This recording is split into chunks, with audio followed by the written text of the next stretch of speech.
BlueLock, episode 33, Night Snow. Now we've got some more people coming in, and it's about to get real. So let's talk about it.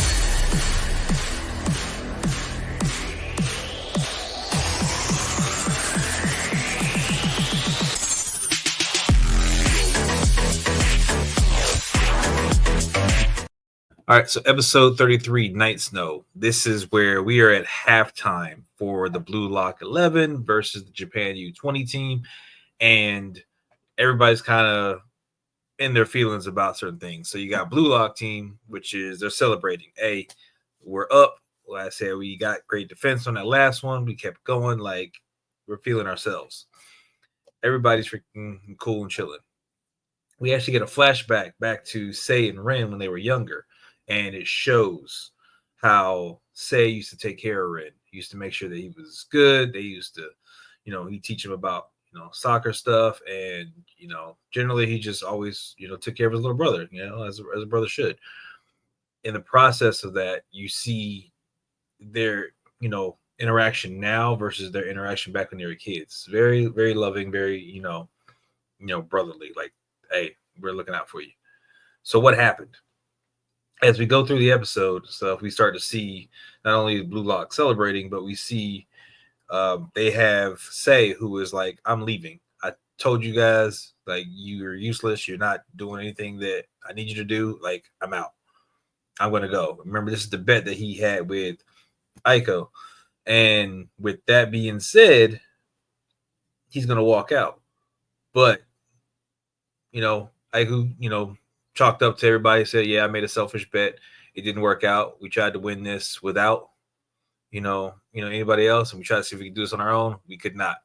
So now enters Shidou.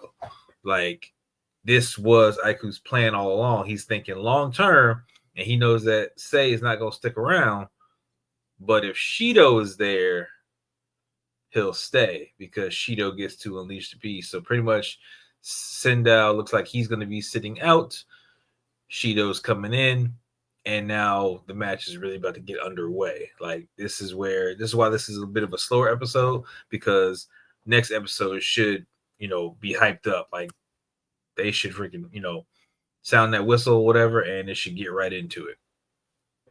So we also have to see how Ren's going to react to this news. So throughout the process of, the entire team getting set up, we see some family members like Isagi and Bakura, their parents meet, so they're kind of having a moment. We see Chiguri's mom and sister in the stands, so we're seeing a little bit of the family, being involved. I think we saw the family around the third episode or something like that, right when the match first started. So seeing some more of the family, and they're kind of getting to know each other.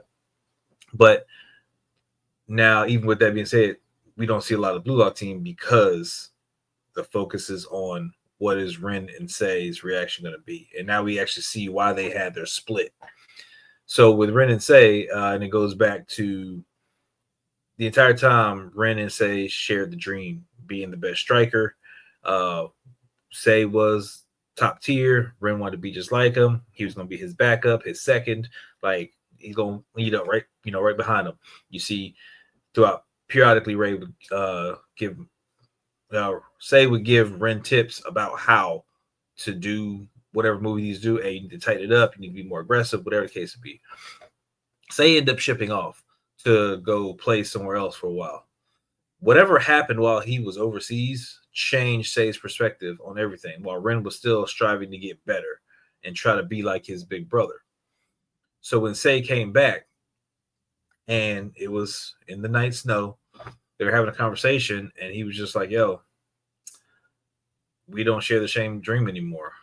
And, I got other stuff that I'm trying to do. And Ren was like, how are you just going to give up on our dream? Like, that doesn't make any sense. Like, why? And then Sae's like, yo, if you can beat me, then I'll continue to share your dream. And this is where Ren is now seeing how far Sae has come in terms of skills. Like, Ren thought he was, doing good work and trying to catch up. Now he sees just how far past him Sae has gone. So Sae easily scores on Ren and says that the dream is over. Like, it's not going to happen. Like, I'm not worried about this at all. He's like, you're useless. You have no value. Don't use me as your excuse to play soccer, and you can get lost. Like he just laid into him. Like this is the first time seeing his brother. In the time he's been gone, he just comes back and says, "Yo, we ain't sharing the same dream anymore, and you're all these things. I'm out." And that was it. And that broke Ren. Like Ren was mad. He was knocking over all the trophies and stuff that they won. Like he was upset. He was like he was done playing soccer. I don't want to play soccer no more. But he got a renewed drive, and his renewed drive is literally to shatter stage dreams of what he wants to be in soccer. So now Ren is determined to destroy whatever thought Sae has at being freaking one of the best like midfielders in soccer and all that kind of stuff. And he seems like he's ready to do it by any means necessary. Like he is going to get the better of Sae at some point. And this could be like a turning point moment in the future where it's like, okay, he finally, maybe he snaps him out of whatever kind of went through his head. Maybe he had some realization. But, I feel like Sae is finna come hard right now with Shidou. Like they're finna unload everything freaking that they got in terms of skills freaking onto the BlueLock team, and they're going to overpower them. So like right now, I think it's up 2-1 BlueLock, but I feel like it's going to go up like 5-2 at some point because like they're going to get back-to-back goals and just start nailing shots. So with that being said, like how does Shidou plan to fit in? Because Ego, even when he was giving the speech to everybody and kind of talking about stuff and letting them know like, hey, we got to kind of keep this going, he also made mention of like the U20s manager, so that like he does not have control of Shidou at all. Like no one does. So it seems like Sae is the only one who's got some influence with Shidou. But even his influence is simply, I need you to go berserk. Like just do what you do. Like there's no holds barred, there's no restraints. So how is this going to affect the team going forward? And because something that was said earlier, again, the parents were met. So Chigiri's parents were there, so that this is where I got a bad feeling about this because they made mention specifically that Chigiri, he's back. Like they're so happy to see that he's back. I feel like Shidou's going to do something that's going to injure Chigiri. Like he's not going to be able to run because he was already worried about that leg earlier in the first season. So I kind of feel like maybe he's going to spike him or something like that. Freaking at some point, he's going to do something that's going to probably get him injured, and he's going to be out, and then somebody else is going to step in. I don't know. These are my thoughts so far. Again, I haven't read the manga, so I'm kind of just spitballing here. But yeah, people are going to really kind of get into it. Isagi's going to have to step up. He still wants to score his own goal. I think Ren's going to kind of lose it a little bit and kind of lose focus, because Sae is going to probably be taunting him. And he's already got issues with Shidou as well.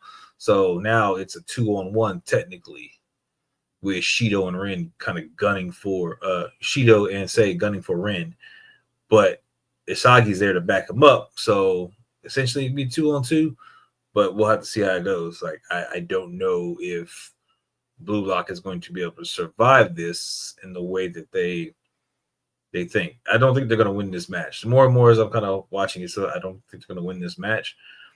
But I think that they'll be able to go on and do other things within soccer. I'm not sure they're going to get more training. I don't think they're just going to take over the U20 team. It's possible.